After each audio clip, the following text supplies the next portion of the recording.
You arrive at the Carnival of Shadows at Star's End.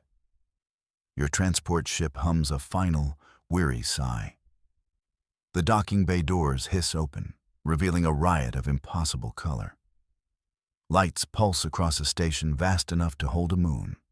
It hangs in the void like a fallen chandelier. This is the galaxy's greatest festival, a place of legend whispered about in 1,000 systems. You take your first steps onto the promenade. The air smells of caramelized nebulae and ozone. Beings of every shape glide past you, towering insectoids with chitin of polished chrome, gelatinous philosophers who communicate in shifting hues, furry artisans with 4 arms and even more opinions. They look at you, a human, with a polite curiosity. You are the newest exhibit, a charming biped from a forgotten corner of the galaxy, a primitive with simple stories and simpler dreams. Your booth is small, a quaint little thing. It is wedged between a gravity-defying sculpture garden and a vendor selling bottled starlight. The aliens find you fascinating. They marvel at your soft skin and symmetrical features. They listen to your tales of Earth. They laugh at your jokes, their laughter like chimes or grinding stones. To them, you are a rustic novelty, a welcome distraction before the real show begins. You are a pet rock with a vocabulary. But beneath the dazzling spectacle, something feels wrong. The vibrant lights cast long, unsettling shadows. You watch the patrons as they drift from one attraction to the next. Their eyes, so many eyes of so many kinds, are wide. They glitter with the reflected glow of the carnival. Yet there is a hollowness there, a deep and profound weariness that the shimmering facade cannot hide. The laughter sounds rehearsed. The gasps of wonder feel automatic. It is like watching a play performed by actors who have forgotten their motivation. They move through the motions of joy. They follow the designated paths of excitement. But the spark, the genuine, spontaneous light of happiness, is missing. The gleam you see is just a reflection, a borrowed light in a sea of beautiful grime. You see it in the Cathar family. Their young one bounces with what should be glee. But its parents' smiles are fixed and brittle. You see it in the Solarian diplomat. It stares at a supernova captured in a bottle. Its gaze is distant, as if remembering a real star it once knew. This entire carnival, this monument to joy, runs on an imitation of the real thing. It is a perfect copy with a hollow core. The show must go on. That is the unwritten rule of this place. One moment, you see a small Zelosian child. It is a creature of gentle light and soft, leafy appendages. It tugs at its parent's robe, pointing a delicate twig-like finger. It points at a carousel of spinning comets. Its eyes, like polished obsidian, are filled with pure wonder. This feels real. A tiny flicker of genuine light in the great, empty dark. The next moment, it is gone. The parent turns, its own placid features suddenly twisted in confusion.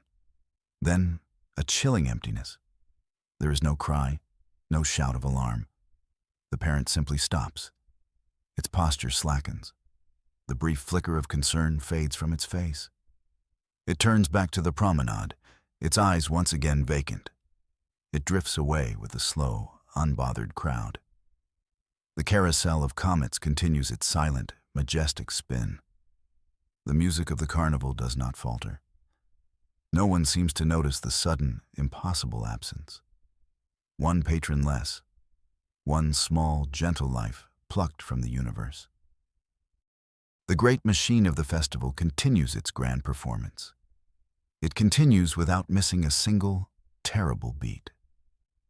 You alone seem to remember the child of leaves and light. You cannot shake the image of the empty space where the child stood. The festival's cheer now feels like a threat. Its music grates against your nerves. You abandon your little booth. The other attractions blur into a meaningless smear of light and sound. You need answers. You slip away from the main promenade. You find a service corridor, a place the patrons are not meant to see. The glamour of the carnival peels away instantly. Here, there are no shimmering lights, only bare metal walls humming with power. The air is thick with the smell of grease and recycled oxygen. Pipes snake along the ceiling, dripping a dark, viscous fluid. This is the backstage, the grimy, functional skeleton beneath the beautiful skin. And it is here you begin your search for secrets kept in darkness. You find a storage chamber. The door is unlocked. Inside, piled in careless heaps, are personal effects. A pilot's worn leather glove, a child's drawing of a six-legged pet, a delicate crystal flute that still hums with a faint, sad melody. There are thousands of them, trinkets from 1,000 different worlds, mementos from countless missing souls. Each one is a silent testament to a life interrupted. A story cut short. Your search takes you deeper into the carnival's forbidden heart, down spiraling staircases that defy normal physics, through humming engine rooms that feel cold to the touch. You follow a network of faint, glowing conduits. They pulse with a soft, silvery light. It is a light you recognize. It is the same light you saw in the eyes of the patrons, the stolen light of hollow joy. The conduits lead you to a vast, circular chamber. The air here is still and cold. Arranged in alcoves around the room are containment pods, hundreds of them, and inside each one, a living being. They are not dead. They are floating in a gentle, dreamlike state. The missing patrons, the vanished souls. The little Xylosian child is here, its leafy hands pressed against the glass. Its eyes are wide and bright. Too bright. This is the gallery of stolen light. A tube runs from each pod to a central hub in the ceiling. Through these tubes flows that shimmering, silvery essence. It is their joy, their wonder, their excitement. The carnival is siphoning their purest emotions. It is draining them to power the spectacle outside. The victims are the fuel. They are the batteries for the grand illusion. You stare in horror at the silent, captive audience. A young warrior, frozen in a moment of triumph. An old scholar, trapped in the thrill of discovery. Each one a wellspring of feeling, being pumped dry. You reach out to touch the Xylosian's pod. The glass is cold as a tomb. As your fingers make contact, a new feeling washes over you. A feeling of being watched. It is not a physical gaze. It is a cold, piercing pressure in your mind. An ancient, vast intelligence has noticed you. It is the ringmaster, the master of this cosmic horror show. Its attention descends upon you like a shroud of ice. It has been aware of you for some time. The primitive, the novelty. But now you are something more. You are a malfunction, a gear that has slipped its cog. The ringmaster sees you. It knows you have seen its secret. The air in the gallery grows heavy. The silence is no longer passive. It is predatory. You hear a sound from the corridor behind you, a soft, rhythmic clicking. The hunters are coming, beings of shadow and sharp angles. They move with an unnatural speed. They are the carnival's security, its enforcers. You have no weapons, no advanced technology. You have only your wits, your very human capacity for the unexpected. The hunters pour into the chamber. Their forms are shifting, unstable. They are made of solidified shadow. You back away, deeper into the gallery. Your mind races, searching for an escape. You remember a simple trick, a piece of sleight of hand you used to entertain children back home. You reach into your pocket and pull out a small, worthless coin, a relic of Earth. The hunters pause, their featureless heads tilting. They are confused by this primitive gesture. You hold the coin up. You show it in your right hand. Then you make a fist. With a practiced motion, you pretend to transfer it to your left hand. You open your right hand. It is empty. The coin is gone. The hunters focus on your left hand. Their cold intelligence is fixated on the expected outcome. It is a simple, logical problem for them. The object must be in the other hand. As they stare, you toss the coin, which you had palmed in your right hand all along, across the room. It clatters against a far wall. The sound echoes in the silent chamber. The hunters, all of them, instantly turn toward the noise. It is an unexpected variable, a break in the pattern. In that moment of misdirection, you run. You slip past them, their shadowy forms still oriented toward the meaningless sound. They are powerful. They are terrifying. But they are rigid. They are built on the logic of the carnival, a system of predictable inputs and outputs. Your simple, mundane trickery was something they could not process. You have escaped. For now, you plunge back into the labyrinthine corridors, your heart pounding a frantic, human rhythm. You flee through the twisting maze of the backstage. The hunter's clicking pursuit fades behind you. You are lost, but you are free. You press yourself into a dark alcove to catch your breath. The walls here are different. They are not cold metal, but a warm, crystalline substance. They pulse with a faint, internal light. As you lean against it, the wall shifts. It yields to your touch. A hidden passage opens before you. Inside, the light is soft and kaleidoscopic. The passage is lined with the same living crystal. You step inside, and the entrance seals behind you. You are not alone. A creature floats in the center of the small chamber. It is composed of interlocking geometric crystals. It shimmers with a gentle, rainbow light. You recognize it from the promenade, one of the carnival's mindless decorations. But it is not mindless. It turns toward you. It has no eyes, no face. Yet you feel its awareness. It communicates not with words, but with feelings, images. It projects a sense of calm, a feeling of alliance. It shows you an image of itself, a prisoner, its light once trapped to decorate a single hallway. It shows you an image of yourself, breaking the rules, defying the system. It sees you as a friend in the shadows, a fellow escapee. The crystal creature, you decide to call it a shard, floats down the hidden passage. It gestures for you to follow. It knows the carnival's secret ways, the paths that exist between the walls, the corridors that are not on any map. It leads you through a network of shimmering tunnels, a secret circulatory system running through the great beast of the festival. Together, you move toward the center, toward the source of the nightmare. The shard leads you to the very core of the station. The air here is thick and heavy with raw emotion. You stand on a precipice overlooking a vast, cavernous space. Below you is the engine. It is not a machine of gears and pistons.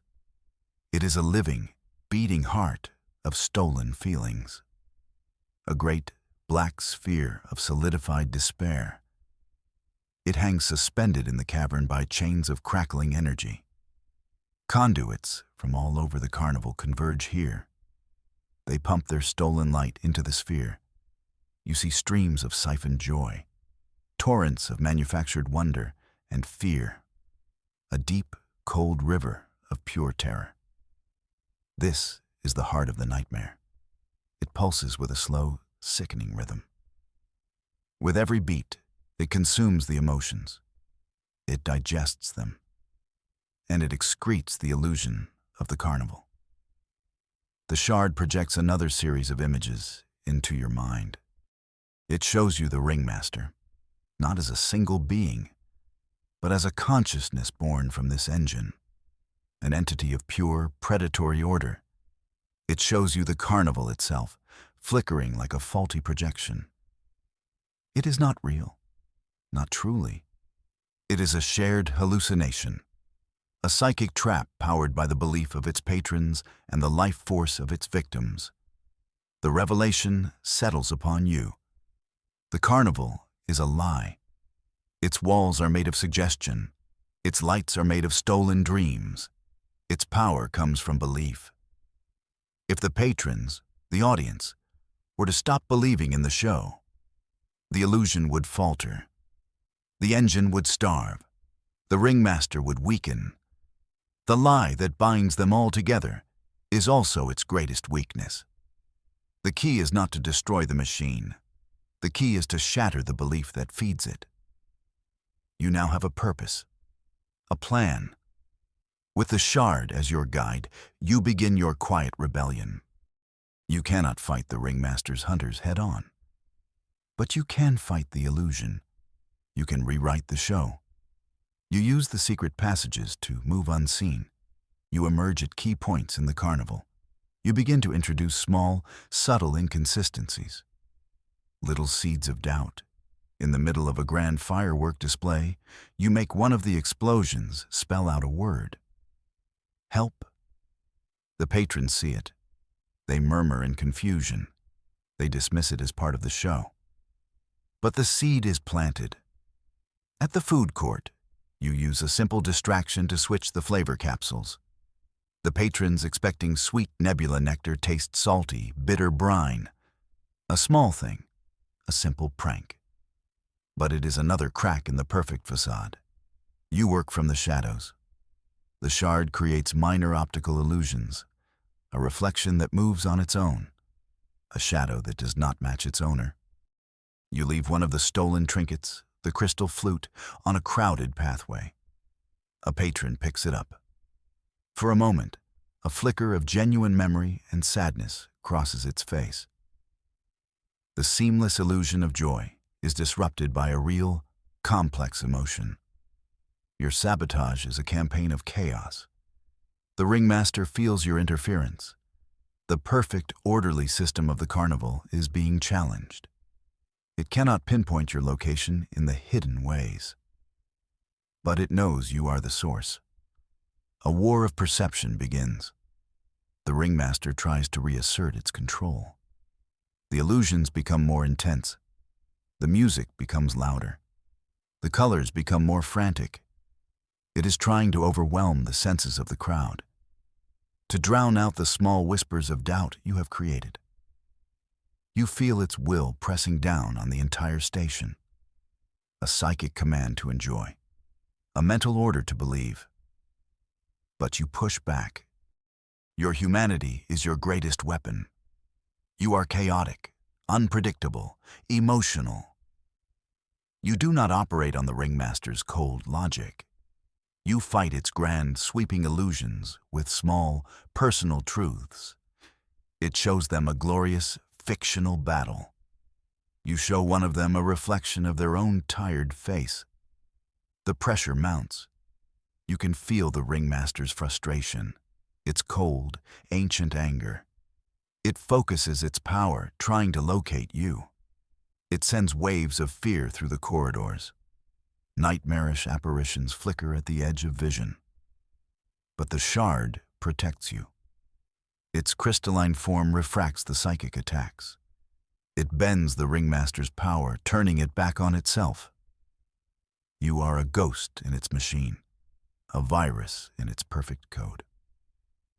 The time has come for the final act. Your small pranks have sown enough doubt. The crowd is restless, uneasy. The grand illusion is stretched thin. You need one last push to shatter it completely. You and the shard make your way to the central stage, the grand arena where the ringmaster's premiere performance is about to begin. This will be your stage. You will give them a show they will never forget.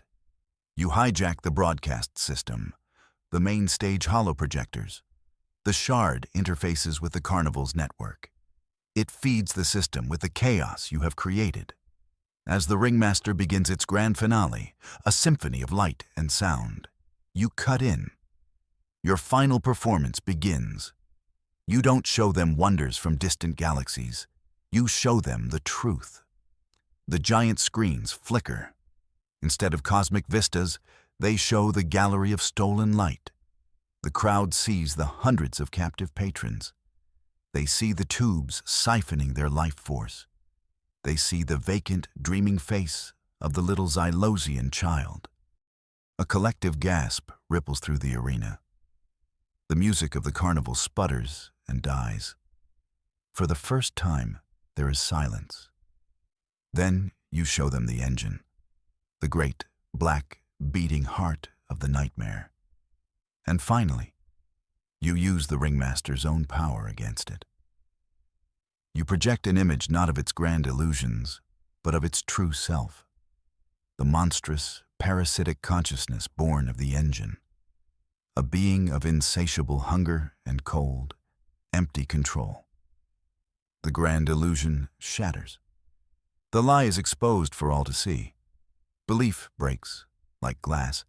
It shatters into a million pieces. The patrons see the carnival for what it is, a cheap, tawdry prison. The lights flicker and die. The shimmering walls dissolve into gray, metallic dust. The phantom performers and attractions evaporate into mist. The entire magnificent structure groans and shudders, starved of the psychic energy that gave it life. The carnival is over. In the central arena, the ringmaster's projected form shrieks. It dissolves into nothingness. The engine at the heart of the station gives one final, agonized pulse and then goes dark. A tremor runs through the station as the power fails. You stand on the stage in the sudden, shocking twilight. Around you, the crowd is dazed, confused, but they are awake, and they are free. You must lead them. The shard projects a simple map onto the air, a path to the emergency escape pods. You raise your voice, no longer an entertainer, but a leader. You guide the freed captives through the decaying corridors of the station. The Xylosian child is reunited with its parent. The warrior awakens from his dream of glory. They are weak and disoriented, but they are whole. You lead them to the docking bays, a slow, hopeful procession out of the nightmare. As your escape pod pulls away, you look back at the dying carnival. The once brilliant station is now a dark, silent hulk, a tombstone floating in the void. Your ship is just one of many, a fleet of refugees fleeing into the night.